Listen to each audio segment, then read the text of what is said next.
طبعا المستمعين الكرام، كل عام وانتم بخير. لدينا في الاستديو هنا هرقل الأغنية اليمنية الوطنية والشعبية، هرقل الثقافة اليمنية، سفير الأغنية اليمنية إلى دول الشرق، الأستاذ فنان اليمن أيوب طارش عبسي. نسمع له هذا التوشيح، هو معنا بيسمعنا الآن. الفنان الذي باع عمره وهب محبته كلها لهذا الشعب، لهذا الوطن، دون أن يتقاضى شيء، لا من دولة ولا من قبيلة ولا من تاجر، ولا هو ذلك العطاء النابض حتى هذه اللحظة. لم يشتكي من أحد، لم يقف إلى جانب حاكم معين، وقف إلى جانب وطنه وشعبه. هو طبعا الأستاذ أيوب طارش عبسي. إن كنا نريد منه من تصريح فقط أن يسلم على الجمهور ويقول لهم كل عام وأنتم بخير. أستاذ أيوب، هذا المايك معك. السلام عليكم ورحمة الله وبركاته، وشهر مبارك، روحانية طيبة إن شاء الله على الجميع، وخير وبركة تنزل على هذا الوطن الحبيب، تغمره بكل أماني المحبة والسلام والأمن والاستقرار.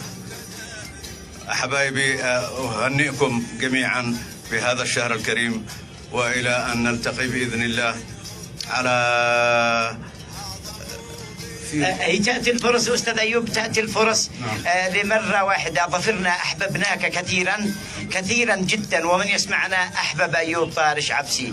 غنى للأرض، للإنسان، للزراعة، للحب، للجمال، للإخاء، غنى للوطن، غنى للثورة، غنى للحرية، فتغنوا به جميع الميادين. وهذه الصفة وهذه الخصلة هي التي أحببت أو حببت الناس، كل الناس، كل الأطياف السياسية في شخص الفنان.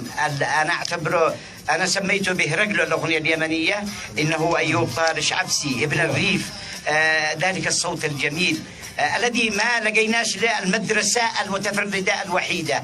كم نشتاق إليك دائما عندما نسمع وأنت راحل إلى تهامة وبصوت أيوب وطائر مغرب. نتمنى بس أنه نسمع من أيوب لمن هو طائر الغرب، لمن ذا الكلمة، وكيف عاشها الفنان أيوب طارش عبسي.